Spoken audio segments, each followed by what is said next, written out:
When you dare to share, you break the silence. When you dare to share, you speak your truth. When you dare to share, you use the full strength of your voice. When you dare to share, it brings opportunity to own your story. So tell it, be heard, and at the same time, your sharing is someone else's learning, inspiration, motivation, empowerment, and hope. There's always an element to each of our stories that remains a secret. For some, we feel it's a dirty little secret. Dare to share your untold story exposes these secrets in a welcoming and positive way. I encourage each of you out there to dare yourself to share what is yours to tell. When we dare, it is the courage to do something really important. Let this be a vow to each and every single one of us that we take risk, we brave, confront, and face what is, while inspiring and empowering all communities.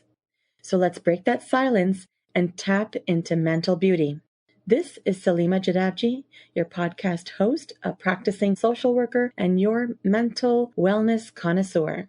Welcome to the Dare to Share Your Untold Story podcast, episode number 59. Struck with grief, navigating control, impacted by choice, learning resilience. To all my fellow listeners, before we get started, I'm just dropping in a note to give you a heads up that this podcast might be emotionally triggering for you. We do invite guests onto the show who share openly about extremely difficult life moments with exposure and impact of what the struggles have been like. The intensity of each episode could have a variable impact on your emotional and mental well-being based on your own personal story. If at any point the topic becomes uncomfortable or upsetting to you in any way, please do not pressure yourself to listen. Instead, be kind to yourself, do some self-care, and perhaps give another episode a try. Today, I have the pleasure of introducing our courageous and daring guest, Sara Westbrook. Sara is a professional speaker, author, and emotional resilience strategist.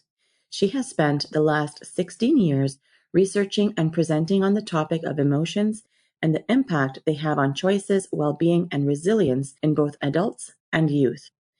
Over 500,000 people have been inspired by Sara's enthusiasm, life experiences, and the transformational power of her message.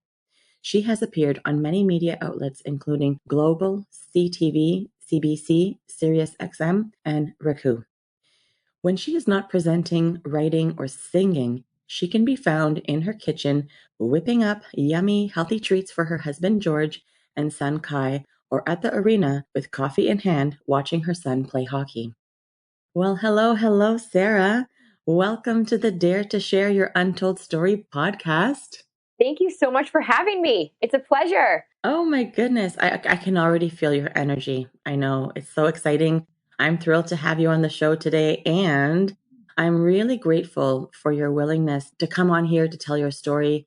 For me, it's really encouraging when I met with guests like yourself who really allow me to draw on the strength and support and inspiration. I really feel like it's important to help break barriers of mental stigma. Absolutely. Absolutely. I think everyone has a story and everyone's faced with different circumstances. However, there's always a connection that we can relate to when we hear someone share. I think that's really powerful to know you're not alone. Mm-hmm. It's great because that's some of the feedback I've been hearing from like new listeners, right? Some of them are reaching out and telling me their story felt parallel to something that another guest shared. And then when we chat about it, their stories are actually quite different, but sometimes there's an element that you really gravitate towards. Absolutely. And people want to know that they're not alone on their journey. Exactly. There's an element of common humanity, right? Just being able to, as humans, we're wired to connect with other humans, right? We're wired for connection. So it's really nice when we're able to provide that safe space for people to give themselves permission to connect in deeper ways. When you say that, it kind of triggers this one quote I wrote down that I just created years ago in my journal, which is sharing imperfections, we find connections. And that idea of sometimes we think, well, this isn't a perfect part about me, I'm not going to share it. However, life is not about perfection. It's about progress. So when you take those things that you think are imperfect, that's actually what builds connection with people. It makes you unique. It makes you relatable and authentic. And I think that it's really cool. It takes a lot of courage. It takes a lot of courage and bravery. It absolutely does. And, in case you're still wondering, which you may or may not be, this podcast, it's really about bringing forward those untold stories that people go through, whether it's directly about a mental health struggle or something else. And we know that no matter what is part of that person's story, there is impact on one's own mental health in some way. And typically it does remain tucked away. So this platform is really meant to serve in a way to break barriers of mental stigma that have been conditioned in our society. So that's why you're here. That's why you're on this podcast. The mission is for us to continue to encourage people to share and tell what people typically have reservations to express. And so that's why I'm bringing forward a trend, and it's called the mental beauty rethink. Sara, I'm curious. What's the first thing that pops into your mind when you hear this phrase, the mental beauty rethink? Mindset. The first thing that pops into my mind is, what mindset do you choose to have? And your mindset can create beauty within your life, like looking at the perspective of, what did I learn from this challenge? What did I gain? How is my story impacted by this challenge in a positive way? Or really looking at life as a journey. I think that to me is mental beauty. I love it. What a fascinating, insightful thing to just pop into your mind like that. Your brain is fantastic. Well, mindset's a big part of my practice, is really looking at what happens in life, yes, but ultimately, what story did I create about what happens? What meaning did I attach to what happens?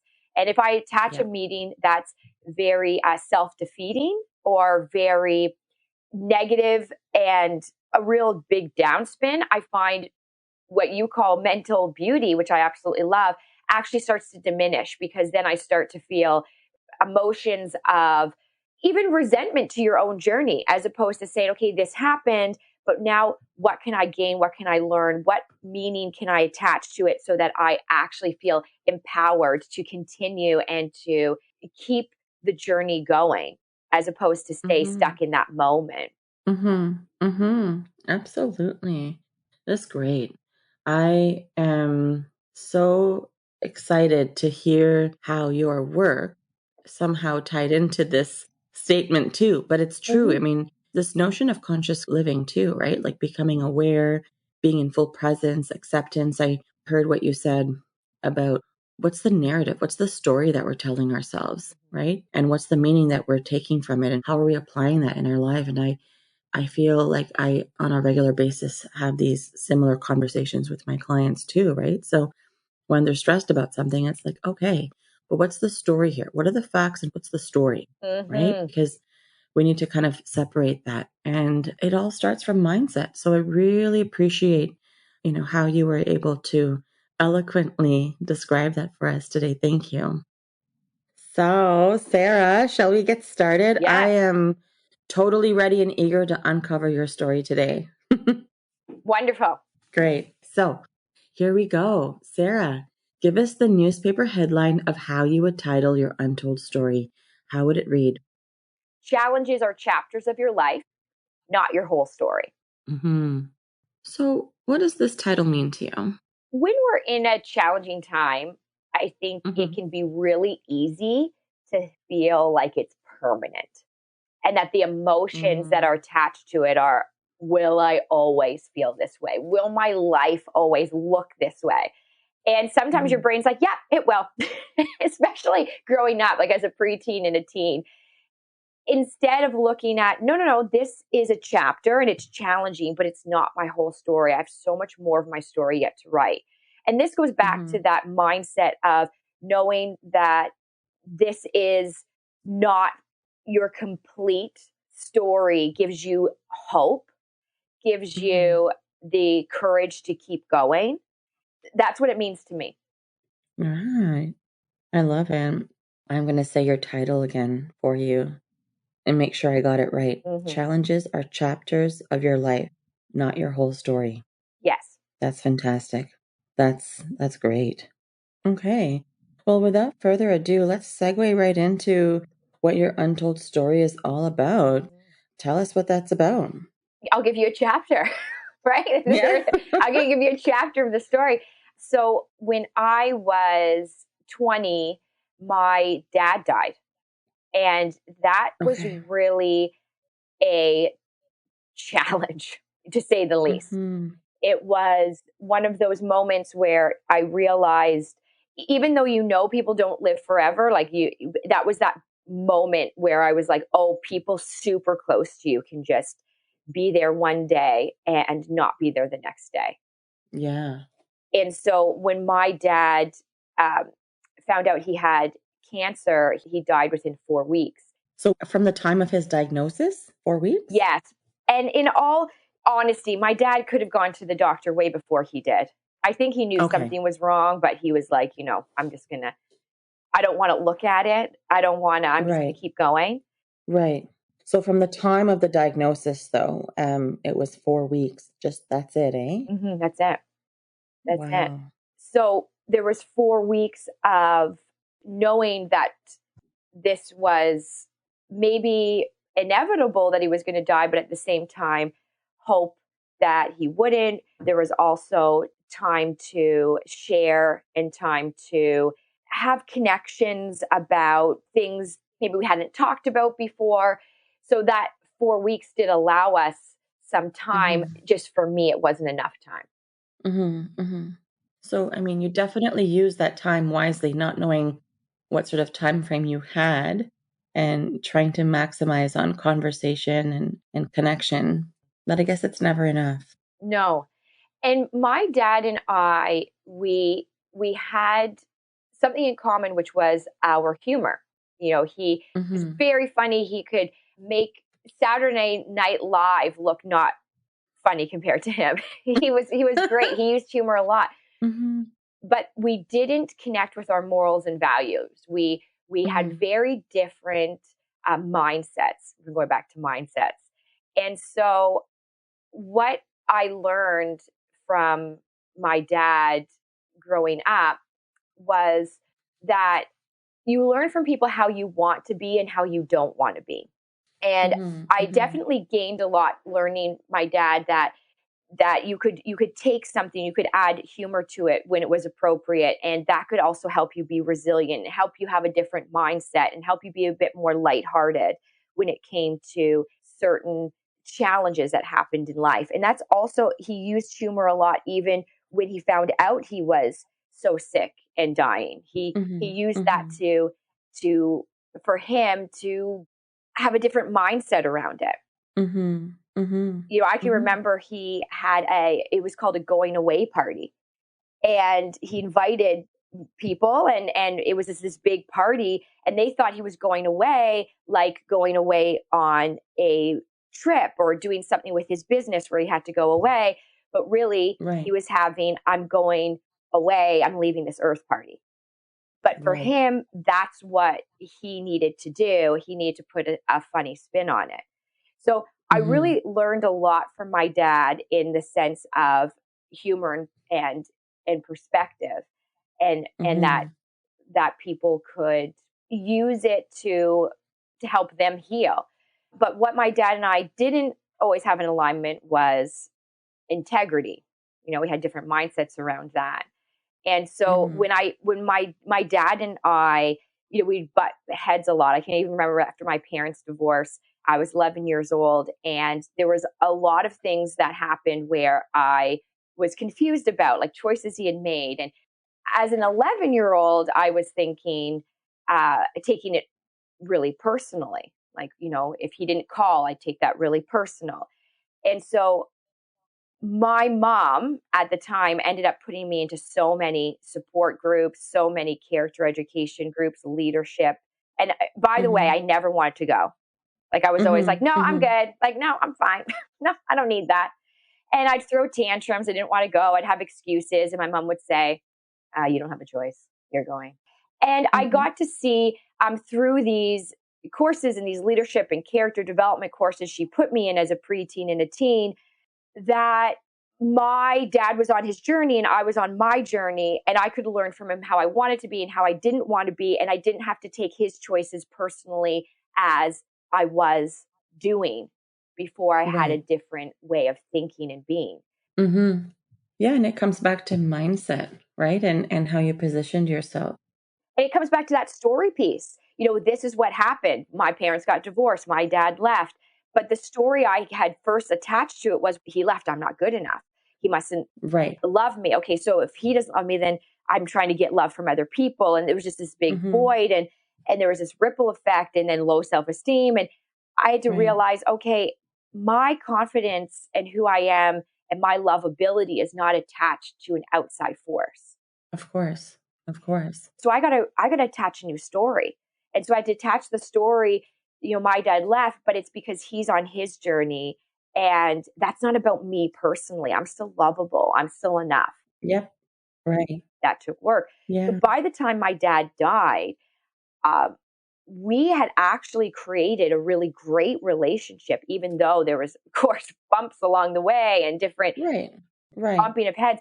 I had this just real missing him, missing his humor, missing his laughter and his jokes and his I didn't have this regret that I wished our relationship was different. As I got older, as even 16, 17, 4 years before my dad died, I had already done this work on just really acknowledging that he wasn't going to change, but I could change the way I saw him, so our relationship changed. Right. And definitely it was an emotional journey. Like grief is usually an emotional journey, Mm. right? And you had your own emotional journey with him even prior to learning about his illness just through your teenage years as you've just shared. I'm curious about, what it was like to sit with that pain. I understand you didn't have regrets for how the relationship evolved and, what you were able to honor him for. And I'm just curious about what it was like when you were in it, even though it was a temporary state. What was it like? Yeah, I found it very confusing. I found Mm-hmm. death to be this combination of tragic, sad, angry, beautiful transition of, you know, even if how I'm saying it right now sounds like this mumble jumble. And that's actually how I Mm-hmm. felt when he first died. It was shocking. It was okay, but he's not in pain anymore. So that's beautiful for him. But now I'm still here and I have all these emotions. And at first I think you couldn't even process it. I remember my sister and I, so my sister is 10 years older than me. And I can remember us getting ready for his funeral and like getting ready, like putting on makeup, deciding what we're going to wear. And we just stopped and we looked at each other and we're like, oh my gosh, like you would think it doesn't matter. We should just show up. Why do we have to put mascara on? Why are we even getting ready? Getting ready for what? But you do as a human being, you get ready. You put on the outfit for the funeral. And Mm-hmm. it was this psychological moment where you're thinking, how are we even in this position? And I think what it did for me afterwards, it was like this floodgate of, I can't control everything that goes on in life. I couldn't Mm-hmm. control him getting sick. I couldn't control him dying. So Mm-hmm. what it did is it actually brought up other things in my past where I felt I couldn't control. I remember this one student in my class making fun of me every day in grade 7. Like it's like the floodgates open from even the younger years of my life. It's like it all came to Mm-hmm. this moment of, okay, so what can I control? And for me in that moment, not consciously, but looking back, I can see the chapter. And for me, it was eating. And it was like, well, I can Right. control what I eat and what I don't eat. And I started to go down this unhealthy path of Mm-hmm. controlling my eating to the point of becoming fixated and focused on it. It's like I needed to Mm-hmm. focus on something different. So I just focused on that. And it Right. became very unhealthy. Right. Were there other things that you did that were not so healthy in terms of like not knowing what to do with your emotions, or was it all related to the eating? Yeah, it was related to the eating. I can remember thinking even, well, my dad can't eat because he's dead. So then I'm not going to eat much. Like it was this Right. psychological moment, and then it became something I didn't realize at the time, until I was in it, where it became something else for me to focus on. Because if I was just focused on what I was eating and not eating, and then I wasn't focused on everything else, the grief or the emotions around it, I could just focus on that. It became this thing where I felt like, oh, this is going to be a healthy choice. This is going to be a good choice because I'm going to really, and when I do eat, I'm going to make sure it's super healthy. But it's like that moment where you feel like you're in control, and Mm-hmm. you actually lose control. So you do it because you Right. feel like you're in control, Mm-hmm. and then it takes control over you, and it becomes this obsession of, okay, well, this isn't healthy. Right. Because sometimes, like, what I find is people are sometimes chasing to control things that they don't have control over. So Mm. we're focusing on the thing we don't have control over to regain control. So we feel less and less in control. So it starts to feel like helpless, right? Or it could be hopeless for some people. But it becomes like a tailspin because you're trying to focus on something you don't have control over, but you're trying so very hard to control it. Yeah, it's like a tug of war. Mm. And I Mhm, actually, mhm, speaking of war, I actually wrote a song because I've been a singer songwriter mhm. my whole life. And I wrote a song called At War with Myself.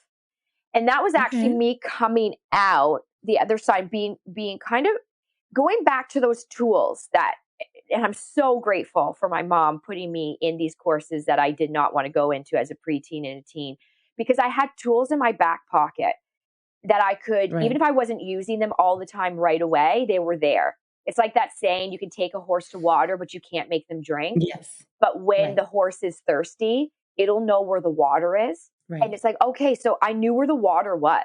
So maybe I wasn't thirsty at the time, but then I knew where it was and I could start to pull from it. And I wrote this song called At War with Myself. And you can actually, listen to it on Spotify, Mhm, Apple Music. And it was all about being at war with who I was in my body, and wanting to break free from that, wanted to not be at war with myself, but to be on a journey where I embraced myself and my body and the challenges I experience in life, knowing that I don't have control over everything that happens. I don't have mhm, control over even the body that I was given, but I have control over making it the best it can be, the healthiest it can be, mhm, being mhm. on my own team, and knowing Right. that life will throw you a curveball and that will trigger a lot of emotions, but it's who you become from it and how you work with and through those emotions.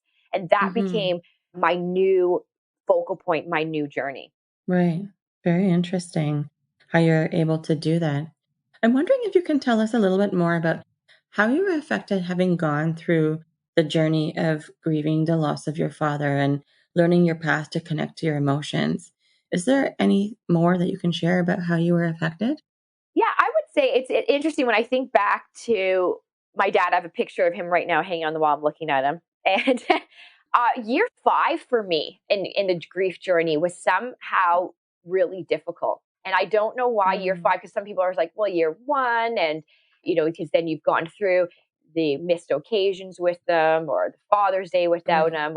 But for me, for whatever reason, was year 5. So I don't know if it was because I'd suppress the emotions throughout the journey by refocusing on controlling my eating and in an unhealthy way. And so that took up a lot of my space. Mhm, So year 5, when I was going through my own healing, more emotions came up. mhm. It was like I was going through the journey of grief again, even though it'd been 5 years. And that's why I really think Right. grief is a journey that's unique to everyone, because there's going to Oh, be sure. waves of emotions that are really intense, and then they subside and you're like, oh, I got Mhm. this. And then other days you're like, oh my gosh, I'm falling apart. Mhm. Yeah. And I remember I wrote a letter to my dad. Did you write a letter Yeah. in Oh, year yeah. 5? Yeah. And I was all over the place with my emotions. I was mad. Mhm. I was Mhm. mad at him for dying. I was mad that he would not be at my wedding and walk me down the aisle. I was Mm. sad. I was annoyed that he didn't take care of himself better. I was grateful for the moments we had. Like my letter was all over the place. Yeah. Yeah. And I can remember my mom had told me to do this because she used to be a grief facilitator. And I didn't know how helpful it would be. I was like, oh, Yeah. mom, like write a letter. And it was so helpful. It's not that it took away all the grief or all the emotions. No, but I think it helps you to process, Hmm. right? All of the different things that you're experiencing. And, it's not like new information comes out. It's just all mumble jumbled in your mind, right? So, Oh, it was a mumble jumble. yeah. And then at least when you have it come on paper, that visual can really kind of give you perspective like, oh, crap, there's like crap ton of stuff that's going on inside my mind. And it's easier to organize your thoughts and sort things out and give yourself reality checks and then check out your story and the facts, right? Then you're able to start doing things to help you process, Hmm. make sense of it. Absolutely. Yeah. Hmm. And that there's no right or wrong way. No, absolutely. Each person's way is unique, right? To their Yeah, you own. could rip it up afterwards, or Sure. you don't have to have it hanging around, or shred it or whatever, or keep it or whatever works for you. And I just found it to be a a process that was really helpful. And I even read it out loud. Like I'm like, hey dad, I'm reading you this letter. Mm, that's great. I think sometimes Hmm. we think, well, I shouldn't be mad at the person for dying. It's not their fault. Well, no, Right. I'm mad. I'm mad. I'm mad because I had an expectation. Yeah, I'm hearing that you gave yourself permission to feel all your feelings. Hmm. Absolutely. And I think it helped me dive more into even the work I do today with emotional resilience, which is you have permission to feel what you're feeling, but you got to find healthy ways to move with it and through it. And like I was telling you, I've done some unhealthy ways, like the controlled eating, and then realizing, okay, but now these are healthy ways. And there's ways that you can give yourself permission to feel and move with them and through them instead of trying to suppress them or avoid them by doing unhealthy things. Hmm. And that's a journey in itself. And knowing that Right. you're enough and you're lovable and you're capable and you matter. And I think Hmm. that gives you the voice, that gives you the choice to positively impact your life. And support. Support is key. I think resilience is not a one person show. It takes a village. You Oh, really 100. need to have a good system in place for sure.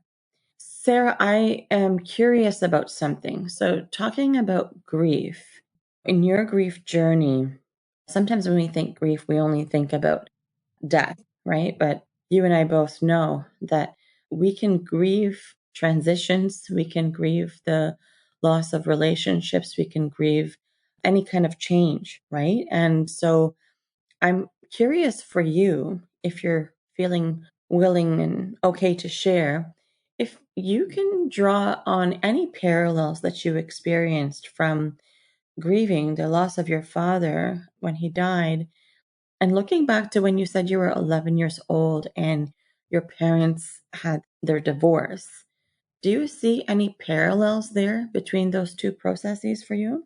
You're exactly right. Even if a person's still alive, you can grieve the loss of the relationship looking a certain way. Like you said, you can grieve a change or an expectation that wasn't met. So, yeah, there is parallel. I remember when my dad left, I was 11 years old. We owned a restaurant at the time, and there was an apartment above our restaurant. So, when he left one day, he had said he was fixing the plumbing at the restaurant. So I thought when he didn't come home at night, that's fine because he could stay at the restaurant because there was an apartment there. But then a week passed, 2 weeks passed, 3 weeks passed. He still wasn't back. And I was like, Right. wow, that's some massive plumbing issues. Like, there must be really bad Mm-hmm. over there. And then Right. finally I said to my mom, like, what's going on? And she sat me down and Right. she said, we're getting divorced. Before that, though, my parents had separated, got back together, separated, got back together. So it was this Right. roller coaster ride. It was a mix of emotions. One was Mm-hmm. that Mm-hmm. sadness that at 11 years old, you look at wedding pictures of your parents or them hugging on a family vacation, and you're like, well, why can't you just get back to that? You were hugging and kissing at one point, just do that again. as an 11-year-old, you don't realize that relationships have all different angles and different challenges. And so there was that grief of it can't just be perfect and magical. And then there was relief that I wouldn't have to hear them arguing anymore, or that tension. Like, even if they weren't arguing, I don't like that tension of, something's wrong. And I think especially as a kid, if your parents don't tell you, you just say what's wrong and they're like, nothing, don't worry about it. For me, that makes it way worse. Doesn't it strike a chord for you? Because then as a kid, because you're not being told the truth. Oh yeah, there's lying. No one's telling you the truth, but you're expected to tell the truth yourself. Exactly. And it's like, well, this is convoluted. And you make it worse. Yeah. You make it worse in your head. Yeah, because now you're trying to come up. Your detection system is on alert saying something's wrong. This is not right. The information is not accurate. And so you start coming. This is where the storytelling starts going on, right? That narrative, creating the story and the meaning and mishmashing it all into believing it without even checking out how valid it is, right? So it gets concerning because you tell yourself a whole variation of stories. Yes. Or possibilities. And usually they're really negative. And so then you go worst case scenario, because your brain loves doing that. Of course. So now you've got the worst case scenario. Now you've triggered more fear and more angst in the child. Your child's also somehow learning from you by saying, never mind, don't worry about it, I'm fine. They're learning, oh, emotional suppression is what you're supposed to do. I can tell you're lying to me, so that's what you do. If not everything's okay, you just tell people you're fine and not to worry about it. Yet we want our kids to talk to us, right? We say to our kids, no, be honest with me. I can tell something's wrong. And then they're like, I'm fine. Well, who are they learning that from? The role from? modeling is questionable, right? When they're not allowing you to hear the truth. Now, I was really fortunate that I had a mom that did a lot of work on herself. Like when my parents got divorced, she went into a lot of courses and stuff. So she was very open to talk about any questions I had, literally about anything in life. Like it could be about literally anything she would answer. So she would never go into detail that wasn't age appropriate. And one thing she never did is blame my dad. Her end result was always respect, even though she's like, we talk about it now because we work together and also have created a strong bond. She's like, there's many times where out of emotion, you want to talk about the other person and say, well, look, see, they didn't call you. See, that's why we're not together. See, and say stuff like this. And she's like, but I knew that wasn't helpful for your well-being. And she's like, and I know what would happen. It would put a divide between you and your dad that only would bite me when I'm older, because like me, for example, when I was like 20 and my dad died, I would resent my mom because I'd say, you wrecked it. You wrecked our chance to have a relationship because of your selfishness, right? Because your emotions. Absolutely. So she gave me that gift of not, talking about him and blaming. Yeah, she found a way to be resilient in her own way, to parent and model the best way that she could and really pay attention to that process. That's phenomenal. So like I said, she got help and support. I think, again, it goes back to that village. Like my mom knew she needed help and support to move through her grief of her loss of what she expected the marriage would be. So we're all kind of grieving in a different way and tapping into that support system. Right. So Sara, when people come to see me for therapy, individuals are typically in one of three places, typically. Okay.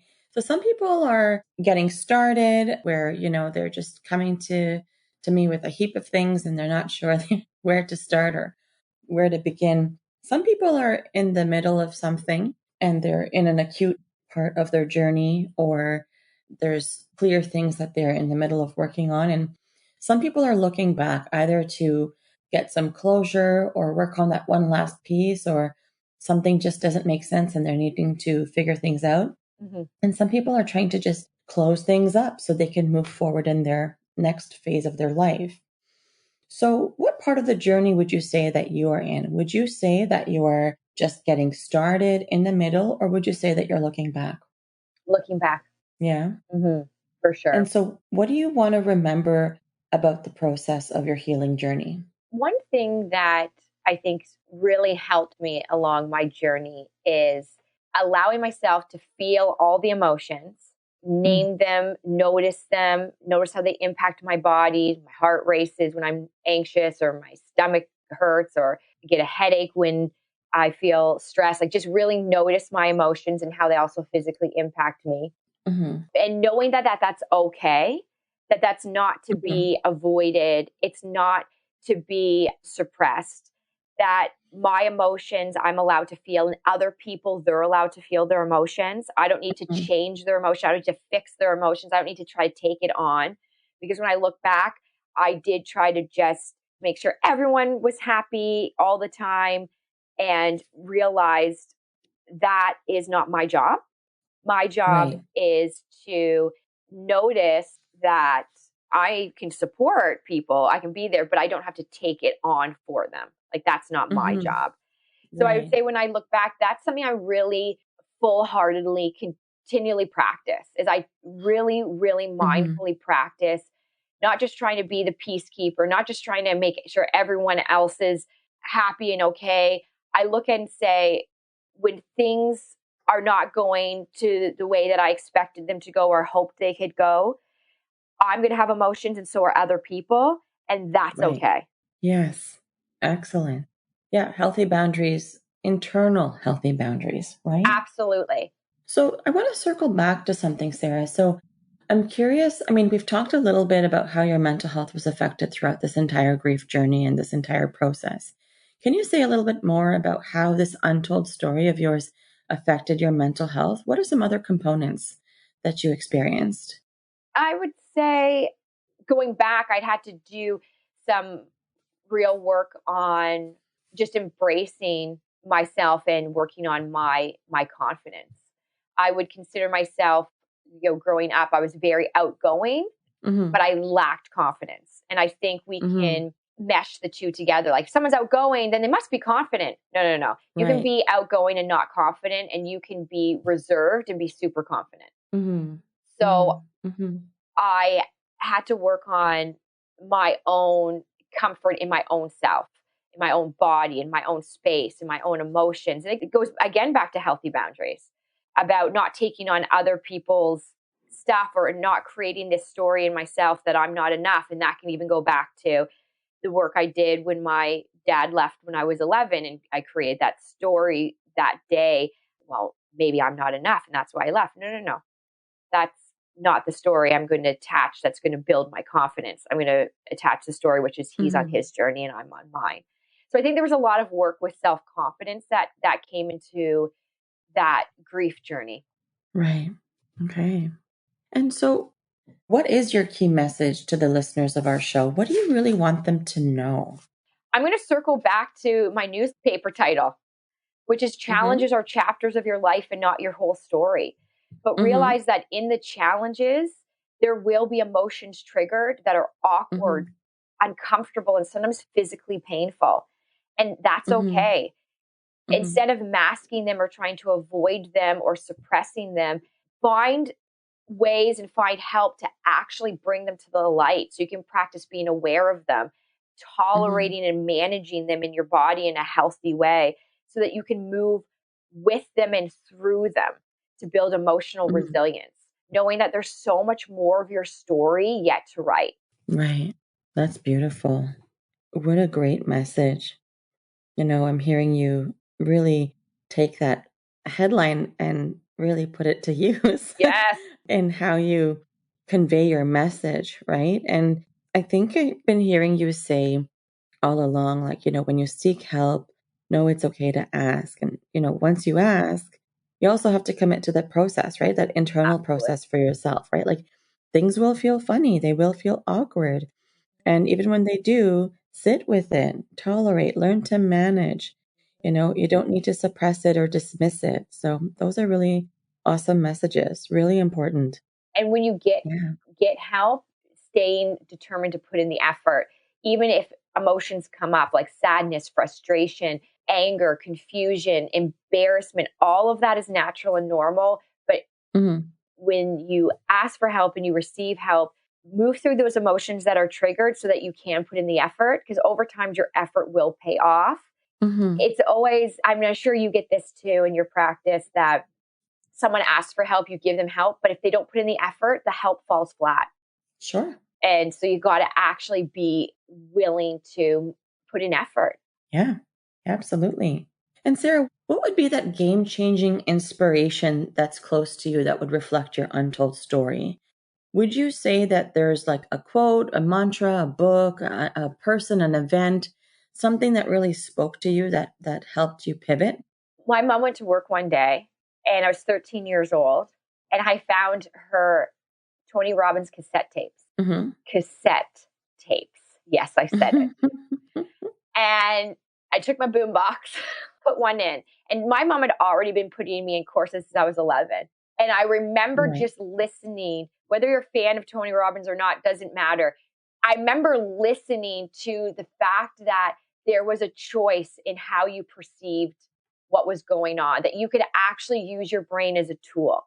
I can still remember sitting on her bedroom floor, literally listening and thinking, yeah, I'm going to take what happens to me in life, but I want to be able to use my brain as a tool that benefits me. And again, I go back to those were tools in my back pocket. So even though I didn't use them right away, I do Right. believe that all of those things that I had in my back pocket is what helped me not go over the edge. Awesome. Great tools to have in your back pocket. I'm sure it was really eye-opening for you once you listened, heard, you had your moment of truth. Like, oh, this is good. And it came up. Yeah, absolutely. And as a kid, you try on concepts like you try on a t-shirt. If it fits, you wear it. And if not, Yeah. you Yeah. you put it away. Whereas an Yeah. adult, we get more judgmental, like, oh, what are they talking about? I don't know if I like that. No, no, no. Whereas kids Mm-hmm. are more open. So I found that even when I took a course as a preteen and a teen on mindset and consciousness and character, I remember those as being more impactful than anything I've ever taken as an adult. You just have Right. a different opening as a kid. So if there's any Right. parents out there, expose your kids as young as possible, because I do Mm-hmm. think that it won't hinder them from experiencing challenges and maybe not always using the tools right away, like I've shared, Mm-hmm. but is Mm-hmm. what helps them dive into healing when they're ready. Right. All right. So what is a cause or organization that has been impactful to you on your journey that you'd like to give a shout out to? Mental health is a big passion of mine. And I think you so eloquently said in the beginning why you even do these podcasts, because there's still that stigma around it. There's still, for Mm-hmm. some people, that fear of, but what if I look weak, or what if I? So I'd say any organization, and ones that sticks out for me is Kids Help Phone. Any organization that's proactively saying, no, it's okay to feel, and you have mental health just like you have physical health, and your emotions impact your mental health and your physical well-being. So being Mm-hmm. able to support that, because again, it takes a village. Those organizations I hold up into a high admiration. Amazing. Well, shout out to Kids Help Phone and any other organization that is proactively allowing the message of it's okay to feel. Mm-hmm. Amazing. All right, Sara. So, how can people connect with you if they would like to? How are you findable? Instagram's a great way to connect with me. Okay. Also Twitter, Sara Westbrook, and I have a website, so sarawestbrook.com. And if you're a business, LinkedIn. We're going to grab all of that information from you so that all of the information will be on your show notes page. So we've got you on Instagram, Twitter, your website, and LinkedIn. Amazing. Mm-hmm. Guess what, Sara? What? You, my dear Sara, have just dared yourself to share. Congratulations. Thank you for having me and allowing me the space to share. Oh, Sara, you're most welcome. And I actually just want to say that being able to hear some delicate parts of your grieving journey and all the emotions that manifested and all that navigating you embarked on to find yourself and connect with yourself and sharing your understanding on how it can all impact your mental well-being. This story has been exceptionally inspiring to hear and to witness. So thank you for the deep conversation and for all the daring and sharing. This was awesome. Thank you so much. I really appreciate your kind words of support. Wonderful. And once again, Sara, thank you for being part of Dare to Share Your Untold Story and helping to be a voice in breaking down the barriers of mental stigma. To all of our listeners, if you like what you've been hearing on this podcast and you want to be part of breaking down barriers of mental stigma, I invite you to go wherever you are listening to the episode and hit subscribe. Leave us a comment or a review of the episode and maybe how you relate to it. To learn more about what we offer, visit www.daretoheal.co. And if you are feeling ready and brave to share, please submit your story by visiting www.daretoshare.co. Thanks for joining in.